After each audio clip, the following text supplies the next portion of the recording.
everyone. This is John Roca for Collider. If you like this show, you need to check out Penn's Sunday School with magician and entertainer Penn Jillette. Each week, Penn talks to celebrities, magicians, and other entertainers about whatever he wants. Past guests include Phil Rosenthal, Dr. Joel Furman, and writer and director Kevin Smith. So check out Penn's Sunday School weekly on Podcast One or wherever you get your favorite podcasts. Brad Gilmore, he thought he challenged me to movie trivia. So Frank, there was something that we kind of discussed before that I wanted to just lay out on the table here. My, what would you call it, strong suit? Brad Gilmore, he thinks he knows Back to the Future, which is only like 3 movies, so that's pretty easy. It will be an all Back to the Future rundown Schmoedown. Frank Janisch. I'm going to take you down brick by brick, block by block. They are very nice to each other, aren't they? Just pleasant and sweet? You go put on your little blazers and your little plastic loafers. Oh, brother! Brad Gilmore brought the rundown to a whole nother level. That's simply not going to happen here, little boy. We'll run along and do something else with your time. And let's get ready to run down!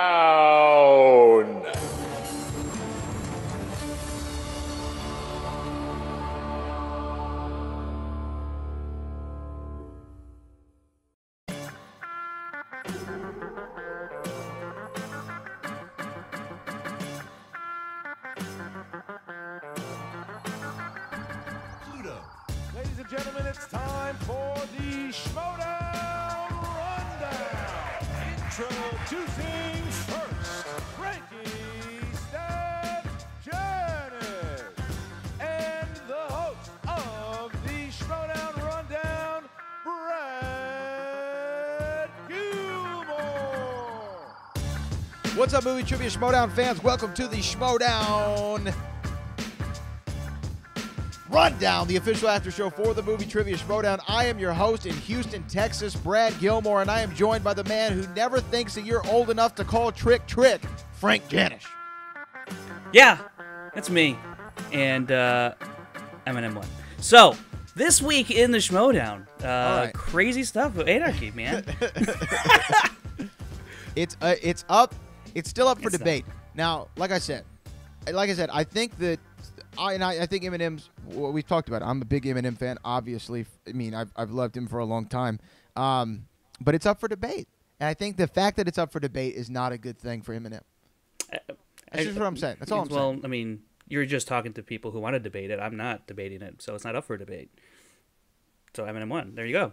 No, I'm talking to people who know. Yeah, I know. So, I'm talking to people that yeah, know. me too. Yeah, me too. Yeah, I mean, yeah, you don't know. Yeah, you know, right, and it's right, not no fault of your own. You're just an idiot. It comes from upbringing. Oh, boy. But let's talk about some of the news that was this week in the. It doesn't get old. Not It's really. funny. Even when it's very directed at weird. me, It I is. still enjoy it. It's always funny. Okay, let's talk about some big news. We have a special guest going to join us here momentarily from the Paddington Two. He is Alonso. Oh, that was the actual bear. We're not getting the bef- actual bear? Damn. I thought we were getting No, I know that that's what I said originally. I tried to to get him on Maybe there, next but time. No, we're not getting the original bear. We're getting Alonso Duralde, which you should still be excited Yes. about, from the Paddington 2, the team from this week, the Tuesday match. We're going to talk about the Tuesday match with him. Also, though, a little bit of news. Frank Janisch, you are now I feel like you're bi-coastal in many ways. You're in the Midwest, and then you're Lake guess Michigan's that's a not coast. though. You're Lake not Michigan has a Is Lake the Michigan a coast? The lake coast. There's a the coastline lake there. coast. Okay. Yeah. Well, yeah. So you're in the Midwest coast, and then you're going over to the West coast. I go from the West coast to proper. coast. Yeah. Yes. And you were there for several very important matches that were being filmed. I'm not going to reveal them all, but one of them being an upcoming Patreon exclusive. Yeah. You've already seen it. Chris and I have no idea, but it is. Hey, pal, we're official now. Yeah. It is Christian Harloff versus Mark Ellis. Is that what the Schmoedown match we've Is that what he always says? We're official or we're professional? I thought he said we're professional now. Maybe he says hey, pal, we're professional now. Maybe. It could be official. It could be. I don't know why that clip makes me I don't laugh. know. That clip Okay, makes yeah, me but yeah, laugh I was so hard every time I hear it. I was out there for that match, and it's a 5-rounder, and it's I really had no idea what to expect coming into this match. I just know that Christian was once the singles and team title belt holder. He's one of the few to have belts in 2 leagues, win in 2 leagues. Ellis, obviously Right. teammate for Schmoes, was a team winner, was a tournament winner back in 2016, faced Merle for the title. It's spectacular that year. So, I mean, these guys are, and they built the damn thing. So, they know their stuff. They built the league. They are the founding fathers. There you go, right there. But out it's if you're a member of the Patreon already at the $10 tier, you're gonna love this match. If you're below that tier, it comes out 2 weeks after it drops for the $10 tier.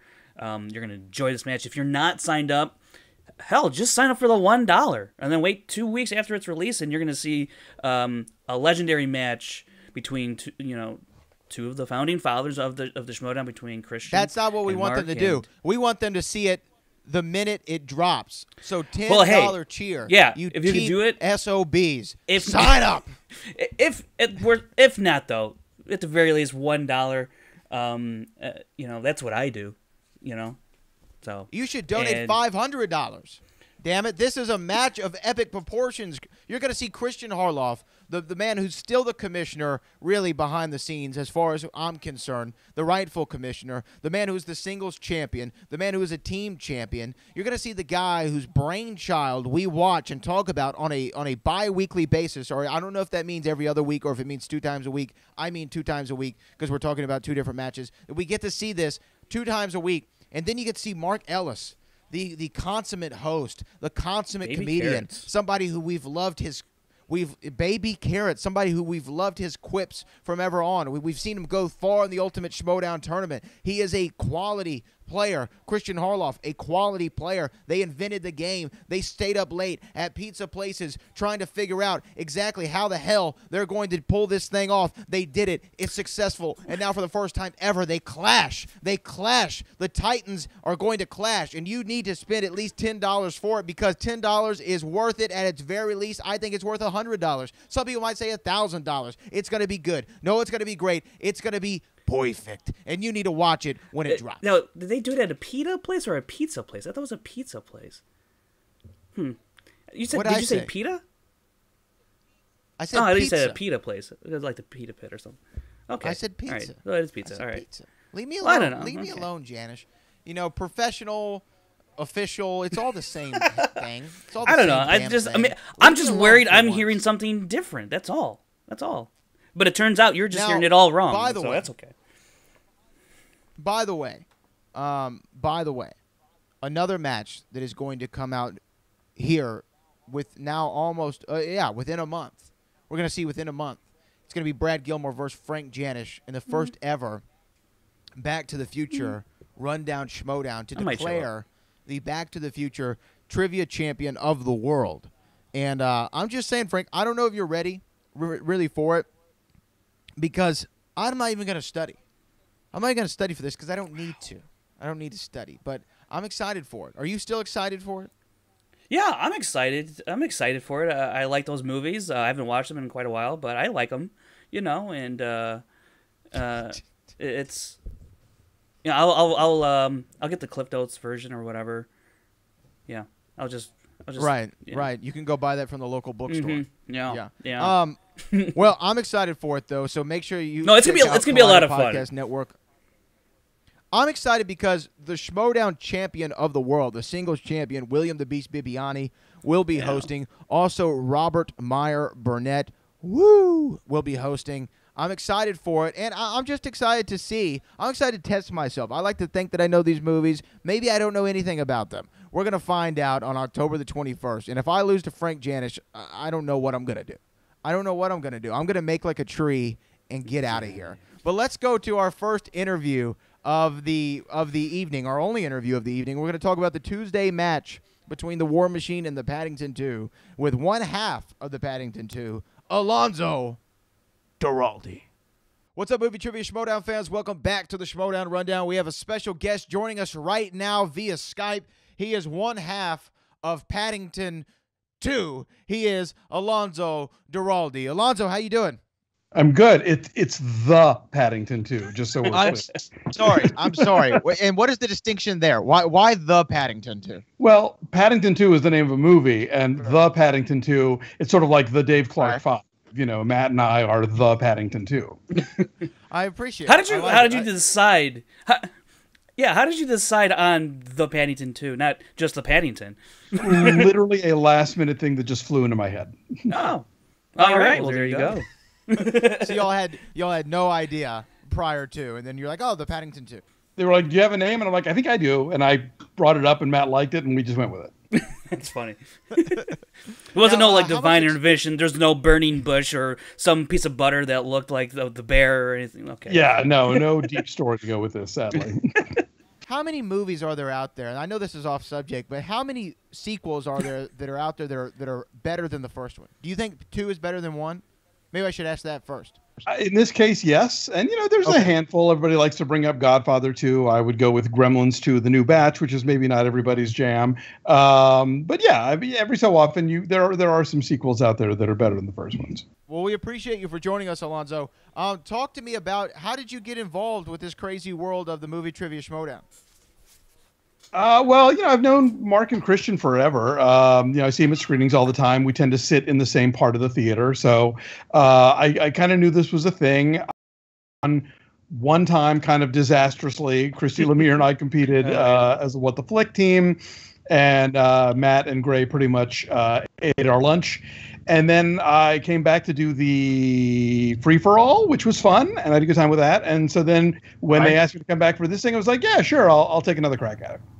And then when you found out that you were going to be, so this was a team tournament with random teams, quote unquote, and then you find out you're with Matt Atchity. How did you feel about that? Were you comfortable and confident that y'all could make a deep run once you found out who your partner was? Oh, yeah, no, it was, if nothing else, a relief, because somebody I know really well, I didn't have to sort of get to know or try and figure out what our various, interests or strengths were. Like, he's somebody I've known for, going on like 8 years now. So that made it all the more, it seemed like a good idea to do, because it wasn't going to be challenging. It was going to be challenging in terms of the competition, but in terms of working with Matt, I knew that was just going to be a treat.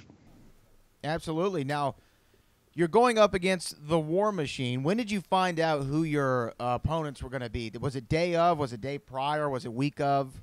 I think that week we got an email, but here's the thing. My terrible confession here is I haven't really followed Schmoedown super closely, so I didn't really know who they were or what they were about. So I was like, okay, great, let's just do it. Well, so you had no idea if it was a good thing or a bad thing? Pretty much, yeah. Well, I kind of am wandering blindly through this whole thing, and so far it's serving me well. So we'll see how long that lasts. Brian Walton was his first match, and Janine, she just came on the scene this year. So I mean, it's quite all right if you didn't really know who you're going up against. They had really no history in Brian and just a little bit in Janine. So, but Alonso, you were, like you previously mentioned, in a match against Matt and Gray last year. What was it about that match, or that made you, or helped you decide, like, I'll come back from the free-for-all, I'll come back for this team tournament? What was it about that experience that you said, I want to be a little bit more a part of this? I'm a trivia geek from way back. I've been on Jeopardy. I didn't win, but I've been on. It was an honor just to be nominated. I have a lifelong love of game shows and stupid stuff like this. I remember buying the original edition of Trivial Pursuit when it came out in the 80s. This is my thing, and it's fun. And if it goes well, great. And if it doesn't, it's just fun to show up and answer the questions and do the thing. It's weird. I'll go play trivia with friends of mine, at like different bars in town, and most of us have either been on Jeopardy or work on game shows actively, and yet we don't win all that much because you face these teams where literally like everybody was a Jeopardy champion who went to Harvard. This is insane thing. So this is kind of the movie geek equivalent of that. Like, I'm in a room with people who know their stuff, so it's fun. When you were on the show Jeopardy, I have to ask, did you assume that Alex Trebek knew everything and was way smarter than you? Because whenever I watch Jeopardy, I just feel like he's smarter than everybody out there. And like he'll start now in his elder statesman days, he now laughs at people when they give a bad answer. There is a room full of people writing those questions, and he gets the answers early. So no, I was not operating under any illusion about the quizmaster Trebek. I mean, he was lovely, but yeah, he's got there's a lot of guys behind the guy and ladies. Okay, and now Frank, statistically speaking, even though we've never seen either one of these teams compete, who was kind of in your mind the favorite going into this? It's interesting because there's not a lot of history with 3 of the 4 players at the table. We know Janine's had a pretty good run this year in the singles. Matt, obviously, with Modoc, with Gray Drake. They were in a title match against the Patriots earlier. So, and then Brian Walton, he was brand new. So it's, how do you quantify who's the favorite and who's not? But I guess you would have to go with the more experienced player in Matt Atchity. Like I said, he was in a title match against the Patriots. So that's a huge leg up. And he's been in the Schmoedown since 2015 in the AfterBuzz studios, that era. And now he's played here at Collider.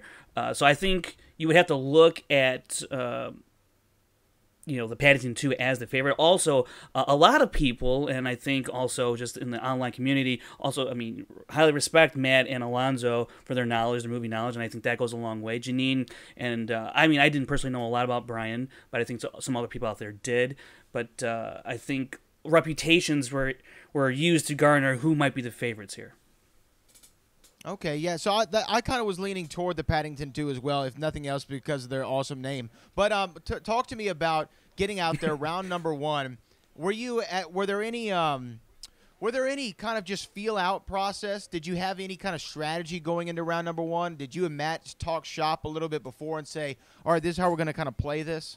I don't know that there is a lot of round 1 strategy, and maybe this is just me being dumb and new to the game, and Sam Levine would tell you something else entirely. But it's kind of Sam would always tell you something. Of course he would, but you can't collaborate. So apart from the JTE ruling, if you need to, it's just you just kind of have to sort of go in there and answer the questions. Obviously, later on, when it becomes a thing where you have to figure out who's going to answer and do you want to go multiple choice, that sort of thing, then that becomes there are different sort of grades of how you're playing this thing and what the strategies are. But round 1's pretty self-explanatory. It's pretty direct.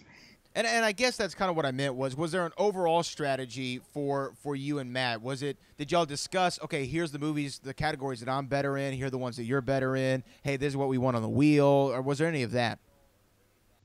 Yeah, we looked at the wheel and sort of figured out what we wanted to avoid. Certainly, maybe what we thought would be a good category to throw to the other team if it landed that way, which is certainly what happened to me the last time I faced Matt in this game.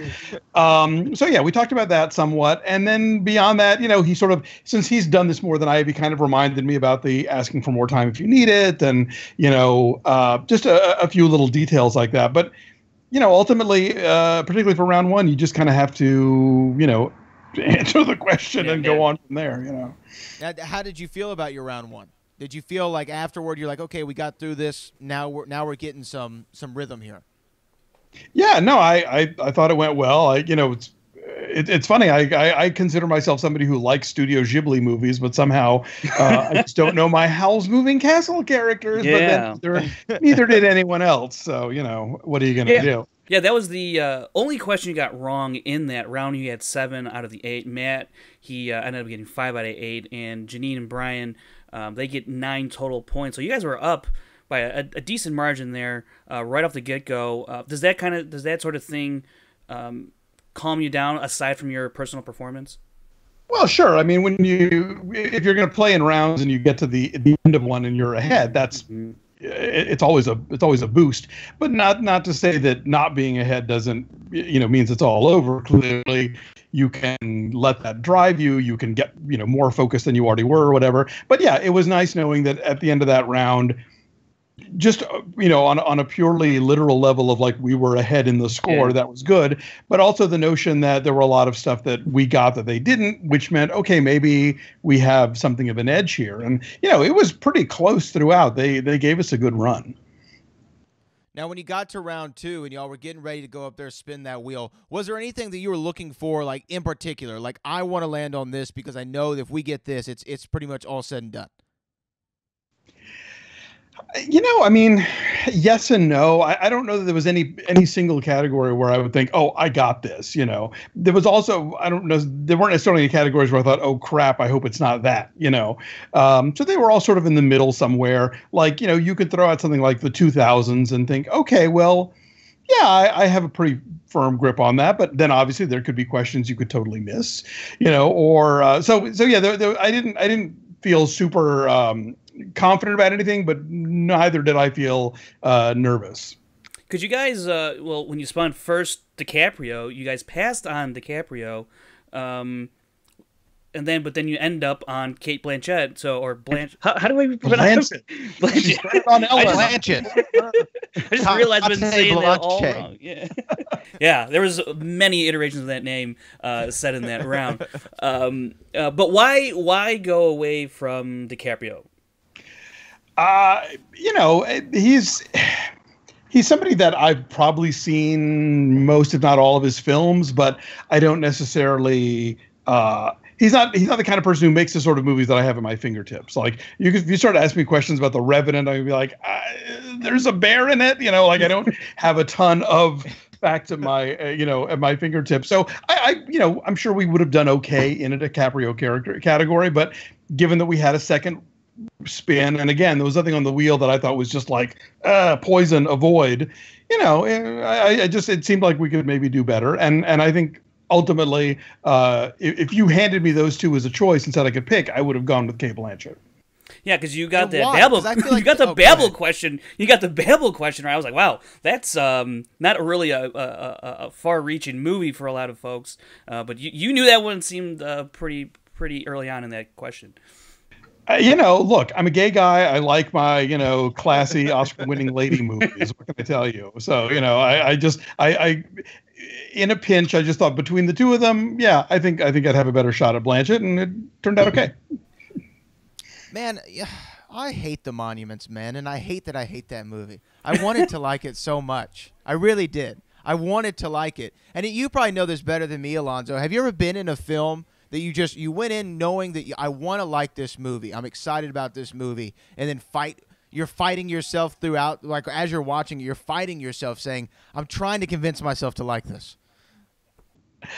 More often than not, people think that film critics go into movies wanting to hate it, and actually, you usually try and muster up some level of enthusiasm, and then it's just like this kind of disappointment that seeps in. The screening that I always think about for this is, remember the Strangers with Candy movie that they made after the TV show was on? I can't say that. I don't recall that one. Yeah, okay, no, I don't. Well, the show was really popular. People really liked it, and then they made a movie. And this was that period. It was like the '90s and the ooze where cable comedy shows would make disappointing feature films. Like Mr. Show did Run Ronnie Run, and the Kids in the Hall did Brain Candy and stuff. So this was the Strangers with Candy movie. And I'm in this screening room, and you could tell there's like a buzz in the room. It was like everybody loves the show. You could hear people quoting the show, and we're all excited about it. And about 25 minutes into the movie, you could just sort of feel the whole room like losing the oxygen and being like, oh no, this is not working, And yeah, it's kind of depressing. Well, y'all got a great lead though on the War Machine after your Kate Blanchett category. And then and Frank, remind me, what did War Machine end up landing on? They spun 2000s on their first spin, and Janine and Brian Walton, they decided to stick with it. And 2000s did not prove to be too beneficial to their cause. And what was crazy about this is go ahead, Frank. No, I'm gonna say they went 4 of 6, and they went multiple choice just once. They had 2, 4, 6, 7 points in that round compared to Alonso and Matt's 11 overall. I mean, they got 9 on their initial turn, and then they got a 2-point steal, which was huge, and it looked like you guys were in a prime position to possibly even knock them out because you were up. At this point you had, I think, 20 or 18 points. So it looked very bad for War Machine, but like you said early on, Alonso, that they really put up a good fight here, and coming away with 7 points is not that bad. But when you're in a hole and then you got into a deeper hole, it was kind of tough for them to dig out of there. And I thought that there was an obvious strategy flaw there, because when they got to the last question, had they could have gone to multiple choice, and regardless, they would have been okay, because had they missed that 2-point question without going to multiple choice and Paddington 2 stole it, they would have been eliminated. They did not go to multiple choice, but they got the question right anyway. But really risky games that they were playing there. You had to, though, have felt, Alonso, after round 2 and seeing the discrepancy in the score, that you just have to play it a little safe in round 3, but you're pretty much going to get the W here. Well, I think Matt really kind of had a hero moment with the 2-point steal in round 2 on the Hurt Locker question. Yeah. So I think that ultimately is, made a giant difference. But I'm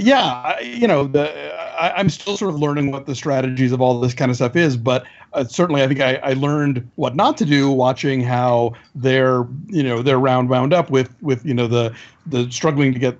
Trying to remember Cara Delevingne's name, asking for the delays, not asking for that final one, and sort of blurting out half an answer when, they might have had another moment. And like you said, they could have gone to multiple choice. So in the same position, I might have done something equally as sort of, So I think a cool head is important here. Well, definitely. And then that, to miss that Cara Delevingne question, because what they said, like, I think they almost said your last name, Alonso. They're like, Duralde. And they'd already gotten a Paddington question. So like, come on. Oh, yeah. That was funny. I couldn't believe it. So, yeah. So you win here. Yeah, go ahead. No, just again, with games like this, it's those tiny moments where the whole thing can just kind of, go your way or very much not, depending. Yeah, and that's what happened to the War Machine here. They didn't get the last question. They were eliminated. You all win. And at the time, I don't know what the sequencing of filming was. Did you know already who your next opponent was going to be, or were you still having to wait? No, that actually we were the first one that day. So I stuck around and watched the following match to see how that was going to turn out. And were you leaning one way or another? Did you have a preference of who you'd rather face? It was all people I knew, so I felt okay about it either way. I mean, I knew they were all people who knew their stuff, so nobody was going to be a cakewalk by comparison. But now that you know who it is, and the world knows who it is, the odd couple, if you will, how do you feel? How do you feel about that round 2 matchup? Because I think that is any no disrespect to Janine and the War Machine, but I think this is definitely tougher competition for your second match. Again, I didn't know Janine before this thing, so I can't say for sure. But I know these guys both are very steeped in this sort of material, and they also are very. They've got a lot of experience with the game, so yeah, they're going to be tough, and this is going to be tricky. And but I think between Matt's sort of knowledge of the mechanics of how this thing works, and just sort of our mutual kind of total nerdy knowledge of the subject matter, hopefully we can carry the day. We'll see how it goes.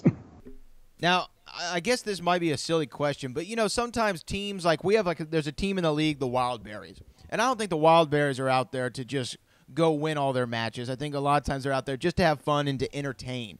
Is the goal of the Paddington 2 to go all the way and win the tournament? I mean, I wouldn't say no. I mean, well, if we're going to do this thing, we're going to do this thing. But I don't know. I am not given over to sort of the theatrics of this. I know there's a whole sort of WWE element of this, and there's only so much of this I can pull off without looking ridiculous. But yeah, no. I mean, my husband always says that I get a face when I'm playing board games, and it's like it's the I'm going to win face. So at some point or other, I suppose the I'm going to win face is going to emerge here, and I'm going to take this far too seriously. But yeah, obviously we're here to stay in this thing as long as we can. And what is your board game of choice? Oh, yeah, hold on, I got to know, what's your board game of choice? God, no. I like Clue a lot. I'll kick it old school. Yeah. I get very ruthless on Uno, though. Clue is fun. Uno, yeah. Oh no! By the way, this is completely off topic again. There's a sequel. Speaking of sequels, there's a sequel to Uno, the card game called Dos. Go figure. And my nephew just got it for his birthday. I haven't played it. I know none of the rules, but look into that. Maybe you and your husband can play Dos, and maybe y'all can. I don't know. Maybe there's something. There's some more competition there. Because I'll have I'm going to win face, but I will definitely check it out. Yeah. Think about it, Frank. You're gonna say something. Yeah. The other thing I was curious about, now that you've played in teams and you did the free for all once as a solo player, is there any aspirations to maybe play? If I don't know if you could do it this year or into next season, be in singles league and try your hand as a singles player in the Schmoedown.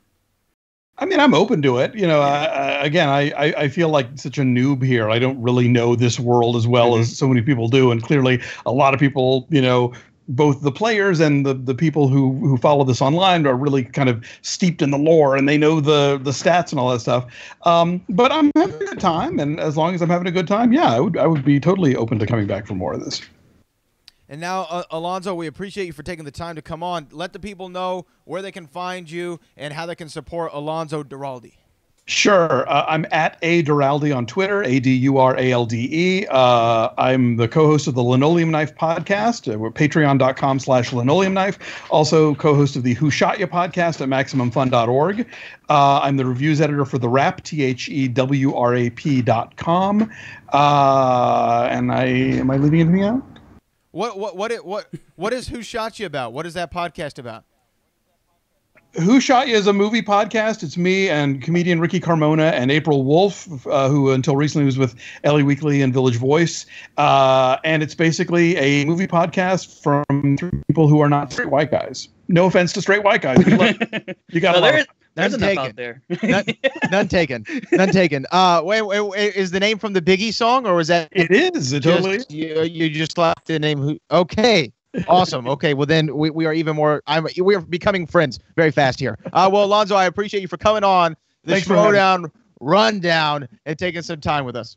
That is Alonso Duralde, everybody, from the Paddington 2. They're going to go all the way. I'm calling it now, Frank Janisch. They're going. Oh, really? We'll be right back with more. Yes, we'll be right back with more Schmoedown Rundown. Yeah. Well, welcome back to the Schmoedown Rundown. Big shout out to Alonso Duralde. Make sure you check out all of his podcasts. Who Shot You sounds interesting. I like the name of it, obviously. I don't know why they came to that name. You would think that it'd be a hip-hop podcast. That's the reason I asked. I'm like, this is a hip-hop show? Why is it called Who Shot You? I don't know. Was Who Shot You really about Tupac?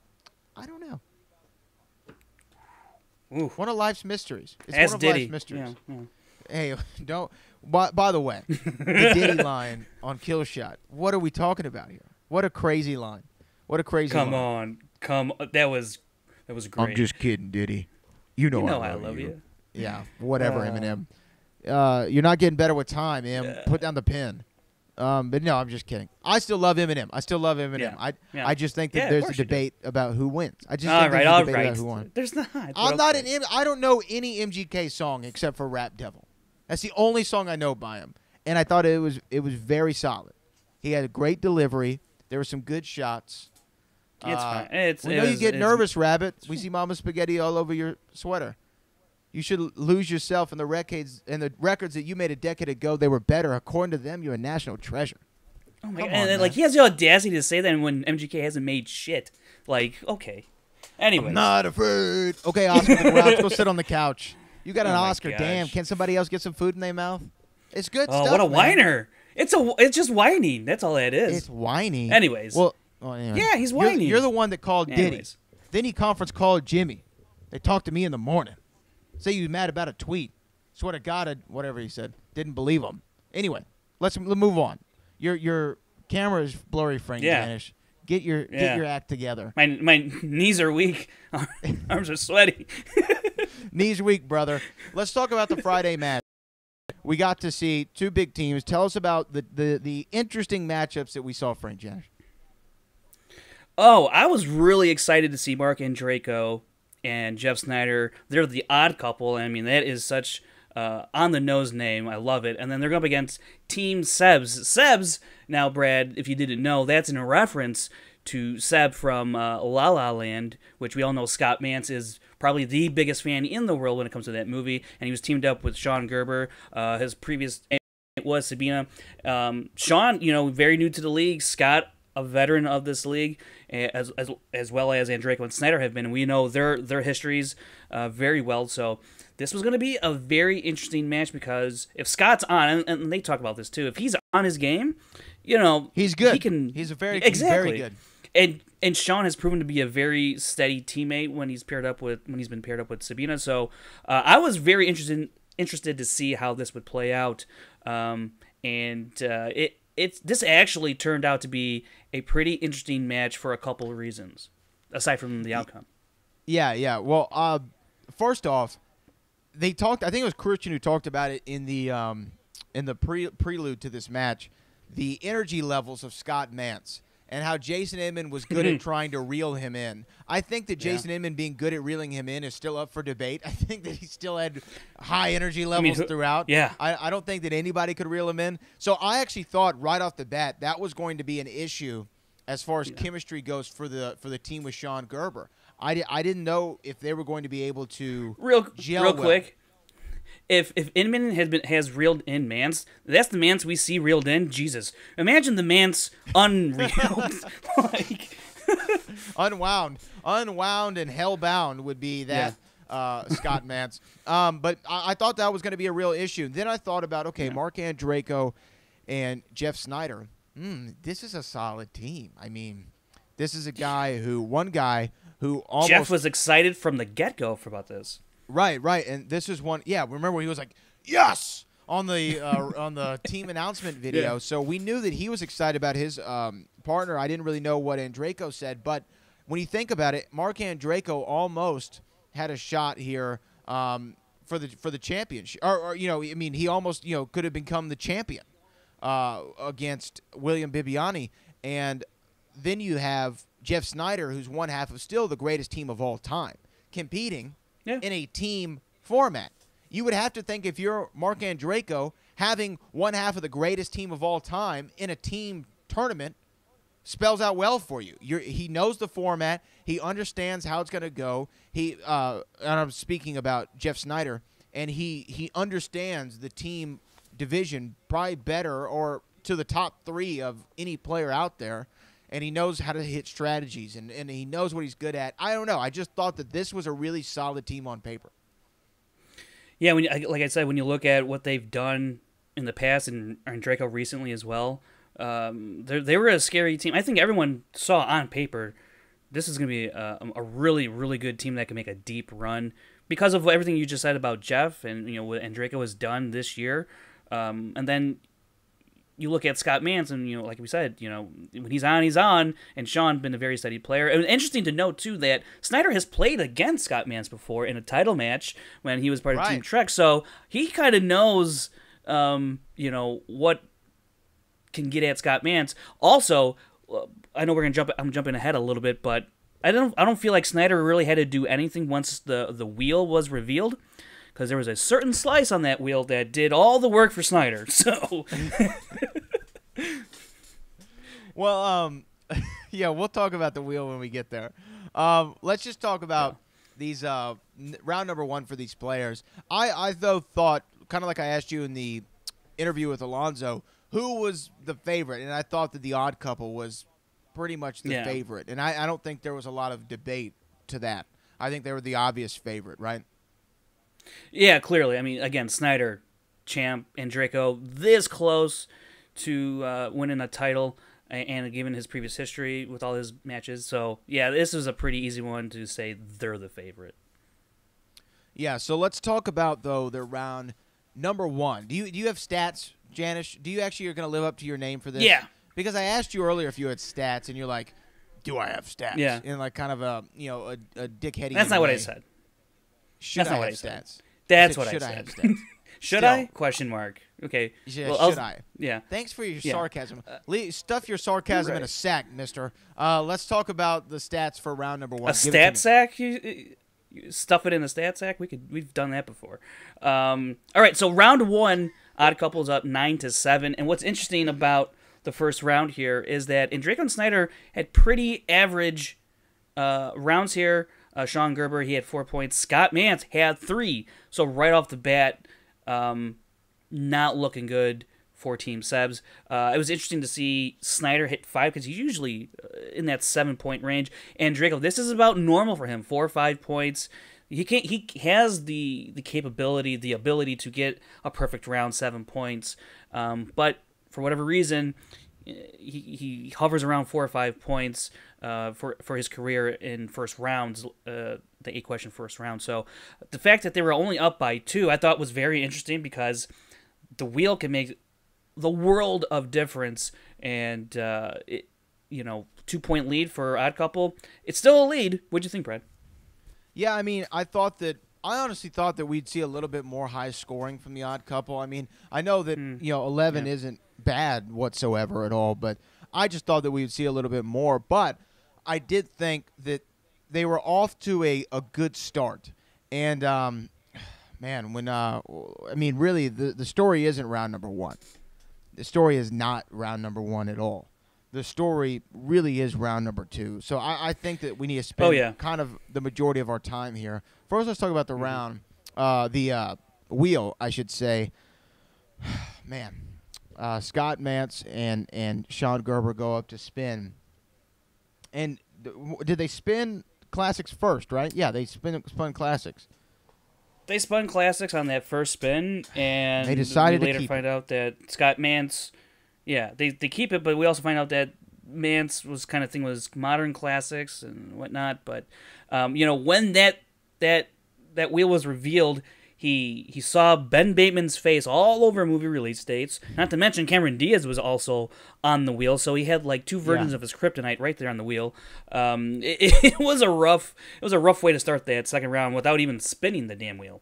Yeah, no, I was gonna bring up Cameron Diaz when we got to the spinner's choice, but yeah, I mean, when I saw Cameron Diaz on that, and I don't know, has Cameron Diaz been on the wheel in a while? At least if she has, it hasn't been spun in a while. Yeah, not that I can recollect. Obviously, you see her pop up in round 3 somewhat often, and you might get a first round question here and there. But I can't recall off the top of my head when's the last time we saw her in round 2 and played as a category. Yeah, so when I saw that, I was like, this has to be intentional to screw with Scott Mantz. Like, I know, right? Cameron Diaz is on the wheel for Scott Mantz. And I think was it a patron slice? I think it was, right? The Cameron Diaz category. Right. I think it was a patron slice. So shout out to whoever that patron was because that is hilarious. But let's talk about the classics. Now, I don't understand where Scott Mantz gets off saying, well, I thought these were going to be modern classics. Where does that come from? Is that just his way of trying to cover up that he may have screwed the pooch here, as they say in Texas? Well, I mean, he admitted it basically after the match, but I think so, and I think that's just I'm not. Maybe he really did think that. I don't know. It's hard to say, but it's interesting because Sean I think Gerber that was stupid. That was stupid, to be honest. And I love Scott Mantz, but that was just stupid to think. Yeah.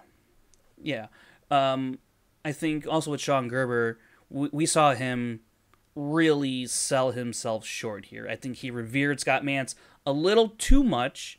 By not being more vocal in the decision. We obviously saw him, interject repeats when Scott Mantz was trying to search for an answer here, and Sean Gerber was there to, hey, we need a repeat, and then, Scott would finally get the question right. So it's, and Sean, again, deferred too much power to Scott Mantz and saw Scott wanted to go classic. He's like, all right, you're Scott Mantz. I'll do what you want. I trust you. I trust in you. And right. And you know what? I think that was probably part of the issue here. Is I didn't get the sense that there was a lot of talk prior to their match of hey, how are we going to do this? There seemed to be a lack of. It was almost the blind leading the blind a little bit. There wasn't. I didn't feel like one man stood out as the leader. And I feel like they weren't really making decisions as a team. They were just decisions were being made, and then they dealt with the consequences and the repercussions of those decisions. And this is part of the the dynamic that Anarchy brings. New teams coming together. You know, there's no cohesion yet. There's no chemistry really built. Maybe these individuals of the teams haven't had time to get together to figure things out. Everyone has a busy schedule, and I can understand that. But you know, this is part of what's going to happen. I think we could see in these other first-round matches where you have teammates where it just doesn't, you know, one gives too much power and doesn't, you know, have a voice of their own. We could see, you know, I think that's kind of what was happening here again, you know. So it's really interesting that to see what Anarchy is really doing, because as much as Andreyko and Snyder were kind of on the same page, they're veteran players. Sean is a rookie to this league. Scott Mance, we know his tendencies, so it's a rough thing to corral for a rookie in this league against Scott Mance, who's been here a long time. Right, and I just think that the way that they went about the game was just not well done. And I don't know really, when I think about Andreyko and Snyder, I don't know. I kind of feel like Snyder is kind of the pseudo leader here in that one. I might have that wrong, but it's just at least what it feels like. But I think that the fact that there was no strong leader, there was no clear leader between Sean Gerber and Scott Mance, I think that's why they were doomed from the get-go at 100%. I just think that they just didn't have a shot. Yeah, that's a good point, because usually we see with teams who's kind of the leader of the two. I think even still with the top teams, it's kind of hard to decide because they're at such a high level. But usually when a team comes into the league, you could kind of tell who's leading the charge. Like I felt like with Eric Zipper and Winston Marshall, I felt like Eric Zipper was kind of the one leading that charge. And then you have, I can't actually think of any other teams right now off the top of my head. Yeah, but I just think that Scott never really came off as the one who. And I hope this isn't taken the wrong way. Scott seems like he's out there to play the game to have fun, and if he wins, that's a happy byproduct of having fun. I think that comes across that way, but Scott Mance wants to win, and I think he just gets a little too ahead of himself sometimes, and it's not for the best. Yeah, I mean, I could see that. I don't know. I just don't get the sense that he's out there to get the W. I think he's out there. And I understand it. When you get in front of that camera, I think he has this feeling of he wants to entertain more than he wants to play. And I could be 100% wrong. I'm just going off what I see. I've never met the man. I've never gotten to see one of his matches in person. I've never talked to him about it. Never had him on the show. But that's just the impression that I get is, let's have fun. Let's make this exciting. Let's make this entertaining. And if we win, hell, we win. That's awesome. If we lose, we had fun. I think if he feels like, you know, it's not going to go their way, at the most, we're going to have fun. And because I think that covers up the sting of losing for him and for a lot of other players. I think at the very least, let's have fun. If I'm going to lose, let's just at least have fun. And I think that's to kind of, you know, buffer the result of a loss. You know, sometimes I remember hearing a story. I can't remember what band it was, but there was a band that showed up for a concert, and they were excited about it. And then they went out there. They're supposed to open for this national band, but they put them on real early, and there was no one in the crowd. There was no one out there. So they said, well, hell, if we're not going to play in front of a crowd, if there's no one here, we might as well have fun with what we play. No, this isn't what you think. We might as well have fun when we play, and everyone switched instruments. And I think that you know, I think it happens sometimes, and I think that's kind of what you're describing is, if we're not going to get this W, screw it, let's just throw caution to the wind and enjoy ourselves while we're out here. And I understand that, and I get that, but at the same time, I think that you know, if I know that's going to be how you play every time, it's going to diminish my excitement of seeing you play. You know, it's like, okay, well, if he gets behind, he's just going to kind of throw caution in the wind. He's not going to really want to play hard after that. Yeah, because I think to that point, it's kind of, and I don't want to like bash on Mance here, but he's almost kind of becoming a one-trick pony, where it's like, if I don't get movie release dates, right, you know, then what am I going to do? And because that's where he feels the most comfortable, and even then, we've seen it in the past where it hasn't really gone entirely his way. So again, I'm not trying to bash on Mance, but these are just. I'm not either. I'm just. Yeah, I'm just trying to, obviously describe what we saw in that match and where I thought it went wrong. I thought there was no clear leadership, and then kind of when they got classics and they see that it didn't go their way, I don't think there was a lot of will to win. Yeah, I mean, they went the multiple choice on every single question. Yeah, and Yeah, I gotta imagine that this is a big moment for Sean Gerber to learn, because he regretted giving too much deference to Scott Mantz. They went to multiple choice every time. He was of no help in this round to Scott Mantz, or just to the team. So they get just 2 questions right on a multiple choice. I mean, they come up with 2 points.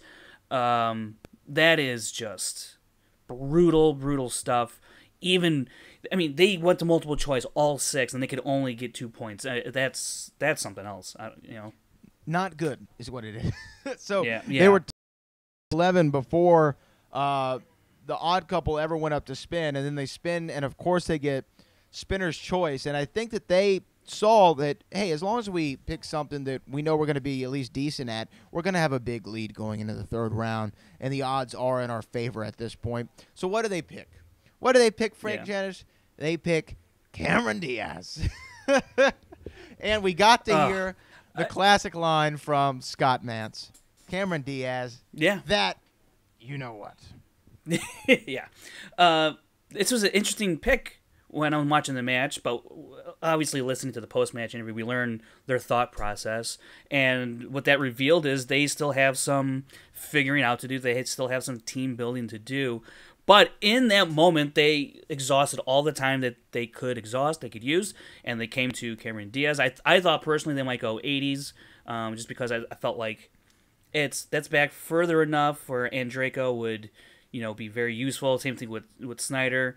I thought that's where they might go, but as we know, Snyder had other areas that he was looking at, and Drake had other areas where he was looking at, and they came to a consensus and going, well, I guess it's going to be Cameron Diaz, and I'm not going to lie, they got some pretty cupcake Cameron Diaz questions in here. Well, I mean, are they not? Well, I mean, there was the one, what was it? She was a spy in what movie? I think that or not the spy, she was a thief, or went by what name? Yeah. I didn't know that one off top. They had to go to multiple choice for that, I think. And then there was the Charles Angels question was pretty easy. The McG question. I mean, look, if you're going to... Yeah. But also, like, the Jason Segel-centric questions, the sex tape question and bad teacher, it's like, well, what's going on here, But then you have, like, the Kate Upton question of, like, who was the third woman in the other woman, or whatever the name of the movie was. But Snyder was all over that. He was all over that. He's like, Kate Upton. He's like, Kate Upton. I mean, yeah. That's the odd couple right there. Right? That's Mrs. Verlander, by the way. Right. So let's make sure we get her name correct. A Houston Astros fan is Miss Kate Upton, a.k.a. Kate Verlander. But, I mean, the questions were, relatively easy. That was funny, though, when the 2 Jason Segel questions came up back-to-back. It made me think for a second. I was like, wait a minute. Wasn't Jason Segel in Bad Teacher as well? Oh, well, maybe. Yeah. Okay, maybe it's Justin Timberlake. They're not going to put that answer twice. So it kind of could mess with your head. That's why they had to go to multiple choice. And it did. And you saw Jeff Snyder. Exactly. And you saw Jeff's like, wait, is this really going on right now? Yeah. And the whole crowd, by the way, the crowd gave the answer away. Because whenever the question was read, and then everyone reacted big, like, oh my God, I can't believe you got this. And then when you go to multiple choice, you're like, well, why would they react big? Oh, I guess it's the same. I guess it has to be the same actor as the last question. Mm-hmm. It had to be the same answer. That's why they reacted. So the crowd kind of gave that one away. I think they would have got it regardless, but the crowd definitely gave that one away. Yeah, it was nonetheless, it was interesting that those were back-to-back questions in Cameron Diaz's category. Yeah, for sure. Let's talk about round number 3, though. I mean, not much. And what was the score after those 2 rounds? After round 1 and 2, 20-10. Yeah. Sebs, they were fortunate enough to get a 1-point steal, and that basically saved them from a KO because, Snyder and Andreyko were barreling down on them. It looked like it was going to be a KO. I thought it was going to happen. I mean, they only needed to get they only needed to go multiple choice just 3 times and get those correct, and they could have got 3 2-pointers, and that would have been the game. That would have sealed the deal for them as a KO is concerned. But it's when you have a 10-point lead, 20-10, going into the final round. And when you have 10 points going into the final round, that 10 points is like a score you should have coming out of the first round. The fact that it took them 2 rounds just tells you that it was a pretty awful showing from Team Sebs. Yeah, it was not a good one. But let's get to their last question that they got in round number 3.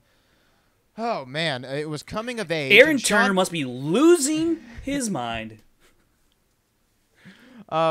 It was coming of age, and Sean Gerber actually said to Scott Mance, "Hey, you might get a modern classic question here now. Yeah, so you might as well go for it." Yeah. And then Sean Gerber immediately regretted that decision. As soon as it was who in the movie Mean Girls, what character told Gretchen, "You need to stop. Fetch isn't never going to happen," or whatever it was. Yeah. And really, if anyone has seen the movie at least once or has ever heard anybody talk about Mean Girls, you understand that reference of Fetch isn't going to happen. It's Regina George. It's Rachel McAdams. There's not a lot there. I mean, I don't know how you don't know that at all. I mean, it's one of those things. It's like who said "hold on to your butts." It's like, oh, okay, I know that. Or whatever. The classic movie lines. Sure. Who said "I'll be back"? I don't know. Let me think about it. I don't know if it's quite up. I don't know if it's quite up there with not. Let me not be a yeah, false but I know what equivalent. you're saying. But you know what I'm saying. It's one of those yeah. things that's in the lexicon, and that if somebody makes a reference to it, most people, like 8 out of 10 people would pick up on the reference. Yeah. So I knew, though, as soon as I saw the question, I'm like, oh, he's not going to know this. He's just not going to know. Please don't know this, because it just makes it even better that you don't. And then, of course, he looks at Sean Gerber like, you going to answer it? And he goes, I can't. And you saw the frustration on Sean Gerber's face. He even says, of course I know the answer. Oh, and I thought, like, damn, he's taking shots at Mance right in front of his face during the match. I was like, whoo, this dude is hot. It was funny. It was funny. It was. I was like, wow. And then he says Tina Fey, and of course, and your winner, The Odd Couple. The win that really wasn't in doubt in my mind ever, but a win nonetheless. Is a win, is a win, is a win, is a win. And shout out to The Odd Couple for pulling out a very decisive victory, 20-10, a TKO in the third round. Awesome job. Should have been a KO, but a TKO nonetheless in the third by The Odd Couple. You know what? I got my money on them. They're going all the way. They're going to win. They're going all the way. They're winning. Oh, no, these ones are this team's not going all the way. Yeah, they're winning. Only 2 teams, only one team can go all the way, and I thought you already said Paddington Two was going to go all the way. Well, I said they're going to go all the way. They're going to go all the way. Well, I mean, I guess they can both but go not all the way. Well, okay. They're going to go all the way to the end of the third round in their second match. That's what I meant. Right? They're going all the way to the end of the match. They're not going to win the tournament because The Odd Couple is going to go all the way. But I am really fascinated by this duo. I really, really am. And look, I got to shout out to Roxy, because she's the one holding this thing together. And when you get an endorsement from Andreyko, comparing Roxy to Emma in that sense, that's a huge deal, because when I was listening to this post-match, and then you go back and listen to what Clark Wolf said here on the rundown about a month ago or so, very similar language happening here with, we're going to go out to eat, we're going to be friends, I'm going to do whatever it takes to make this team work. And I was hearing everything that Clark Wolf was saying about Emma Wolf, and then you have Andreyko say, working with Emma Fife. He makes a joke about never having a male manager again, now that Roxy and Emma have been his managers. So I thought that was funny. But if Roxy can really bring these two together, this team can make a really deep run. And look, they didn't have the greatest of first rounds, and they still put up 20 points without even touching the third round. That's pretty impressive. So, Alonso and Matt, they already know that they got quite a match on their hands coming up in round 2. And I think Andreyko and Snyder, they feel the same way, I'm sure, about Matt Atchity and Alonso Duralde. So it's going to be very, very good matchups coming in round 2. Yeah, so I'm excited to see round number 2 now. I mean, obviously we have to wait for the rest of round number 1, but I'm excited for this matchup that we have on paper, the Paddington 2 versus The Odd Couple. Let's talk a little bit about, before we send this thing home, let's see, what do we have coming up next week, Frank Janisch, in the world of the Movie Trivia Schmoedown? Well, I do believe there is basically it's a number one contenders match for the singles league. That's against John Roca and some other guy. Do you know some other guy? You mean yeah, the guy? The guy. Andrew That's guy. what it is. Yeah. Yes. I'm excited about that one, man. Are you excited? I'm excited about about that one. Okay. I'm very nervous. I have Who a you taking? myriad of different emotions. If it goes the way that I hope that it goes, I will be very jubilous, and I will have to, illustrate my excitement and enthusiasm for the prospective winner on social media in the form of some sort of elaborate celebration video. But if it does not go the way that I want it to go, it just doesn't go the way I want it to go. It doesn't mean that my guy will still not have singles gold sometime. But we'll see. We'll see what happens. I'm nervous for Tuesday, but do we know the Friday match? Yeah, and then Friday we got the Riley Bateman team up. Who's the Boss is the team name versus the Crazy 80 Greats. That's Haley Fouch and Eric Zipper. Again, both new to the league this year, and they have quite a test coming up against Riley, a two-time champ, against Bateman, who's had a I think up and down season, but he's a solid player, and this is another scary team up between Riley and Bateman. Interesting dynamic because we know that Andrew Guy beat Riley. Bateman's teammates with Andrew Guy, and we're gonna see how this thing all shapes out. And I believe their manager, Bobby Gucci, who knows what he's doing behind the scenes with these guys. I don't know, but he better duck and cover if Roxy Stryer is in his vicinity.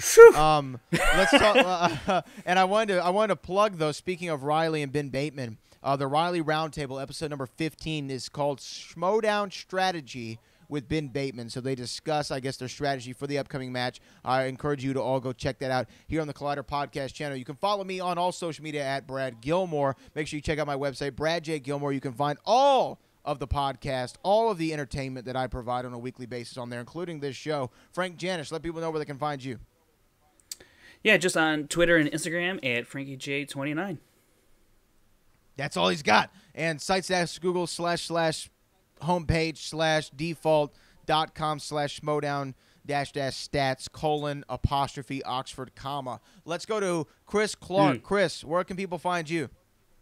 You can always find me on Twitter and Instagram at ChrisClark8788. Those numbers mean nothing. On YouTube at Take 3 Productions. And be sure to check out on the Collider Podcast Network the Schmoedown Trivia Schmoedown, where fans fight to it's basically a Schmoedown on Schmoedown. They fight to the death? It's a death. Yep. Nice. And they fight to the death. And next Thursday, be sure to check out that we're gonna go over the bracket for everybody, and we're gonna have another matchup. So it's gonna be the September match, and it's gonna be fun. It's gonna be the first team match, so it's gonna be all great, all here, all together, and it's gonna be live. So it's gonna be fun. And all here and all together, but also let people know about the Birds of Prey film. Oh yes, Bird of Prey. Yes, on Take 3 Productions, I re-released back in 2015. I made a Penguin Batman fan film that I did as my senior thesis for St. John's University, and I decided to re-release it with new effects and some color grading. George Lucas.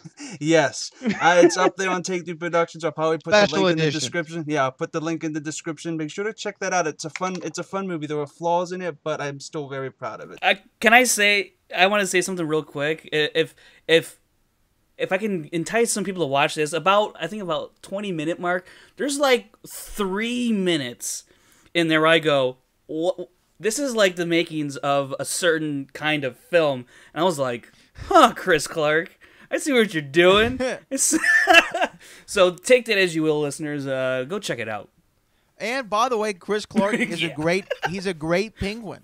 He's a great penguin. I have very much enjoyed it. Like you look like you would be the penguin. It was a very good representation on screen in live action form. So definitely Burgess Meredith, he's coming for you. Danny DeVito, he's coming for you too. So shout out to our own Chris Clark on that. So until next week, I'm Brad Gilmore for Frank Janisch and Christopher Rapilio Vicente Fox Clark Barr. We are the team. We are the Rundown Boys, and we'll be back on the Rundown next week. Oh, you threw in the Clark bar there at the end. I like that.